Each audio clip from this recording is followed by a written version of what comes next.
department got out of the city car, 15 police surrounded them, and they walked first to the door of 1728 and glued up vacate orders. Then they walked to 1724 and glued up too, and then they walked right back and got into their car. Now, they had said they wasn't doing nothing on 1728. Now, Mr. Cantillo is very happy about that. We asked the police, what's going on here? They said 1724 has a vacate order that is being enforced. There will be police presence here for the foreseeable future. They said 1728 has a vacate. This is the bigger building next door with no fire and 34 families living there. 1728 has a vacate order, but it will not be enforced at this point. Finally, around midnight, the city people took off. Most of the people from 1724 moved in with other families in 1728. This is how we were. We then started, I mean, it was like, now I'm going to speed up to what happened. There was police here. That night, there was police on the roof, police in front of the building, police in the back of the building. We were sort of under siege, right? What finally happened, on Monday night, we was over here like trying to defend, I mean, people was like not leaving, what's going on? By Monday night, the city came again and surrounded by police, walked up to the door of 1728 and stuck a more serious vacate order, just the same one that the building that had the fire on the top floor had. We said, what's going on? He said, well, it's still not being enforced at this point, he said. A reporter was here from the New York Times and asked these other city officials that was over here what was going on. She then came back and through our lawyer told us their plan for the next day, Tuesday, was to send contractors to rip out every single thing inside the building, 1724. I mean, do the interior demolition, knock down all the walls, steps, and everything. And to try to do the same thing to 1728. We said, how could they do it to 1728? 35 families live here. How could you in one day throw the people out and break everything inside? Our lawyer was here, and he worked all night with two other paralegals to make a case to say this is totally illegal. They made a vacate order. Our architect came up here to try to inspect it as well. They denied him access. Now they're putting a vacate order on the other building, and they're talking about breaking everything inside before we have any kind of court date on it. Their position is we have no legal rights there. We may have lived there through 30 days. I mean, more than 30, that's the law. If you're there more than 30 days, they have to take you to court. We've been there 3 years. That's the right of an occupant that you have. But once they throw you out, then you no longer have any rights. Even if they throw you out illegally, you're on the sidewalk, they say, what's your claim to the building? This is ours. Let me ask you a question, Matthew. If you could summarize the scenario, because it's a lot of details and I'm not going to be able to use it all, but I want to get to the heart of the story. Okay, we're right on the verge of the point of the heart of the story.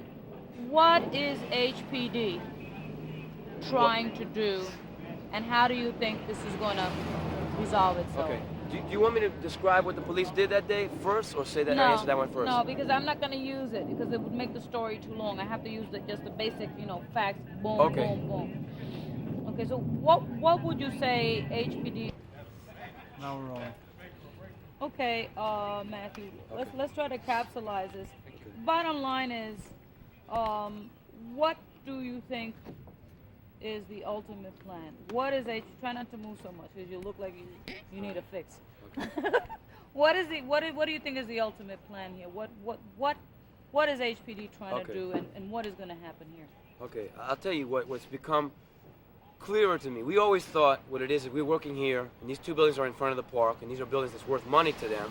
It's right by the train stop, it's right in front of a park, and that they thought, what's these homeless went and fixed it up and took it over. They don't like that. As things have gone, I think that their motivation became greater than that, because I don't think they would have sent 300 police and rifles to take two particular buildings back, to tell you the truth. Since the time they never was able to throw us out of here, more and more people in the Bronx, families living doubled up or living homeless, have come and joined us. Since that time, to tell you the truth, there's 8 more buildings that have begun working. This is now, the association in general now has more than 200 families working, fixing buildings.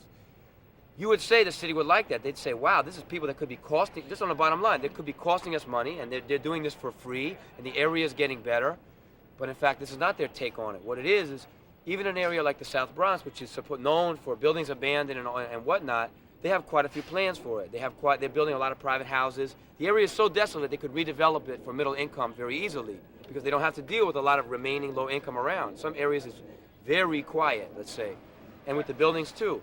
I'd say they have their anger at this, to me, is reflective. There's a whole, I'm not going to say it's a racket going on. There's a lot of, not just plans, there's people making money, there's a lot of things going on. And the last thing that they wanted was the actual people that live in the area, who've had nothing done for them for at least 15 years, finally getting tired of that, and not as an expression of anger, but as an expression of need and of positive energy, becoming involved in it and beginning to fix up buildings that had stood for 15 years. And say, we're not even asking for the city to give us a boiler or nothing. We can do it. And the thing is that it's been working. I think if it had been failing and the buildings was hardly habitable, and then people wouldn't want to join. What it is that families that live here in the Bronx that are living doubled up go out and look for an apartment. They cost $500 and $600 a month. People cannot pay it, not just by choice. In reality, they do not even make $600 a month. Then they come here and see how we're doing it, and even though we've had to struggle and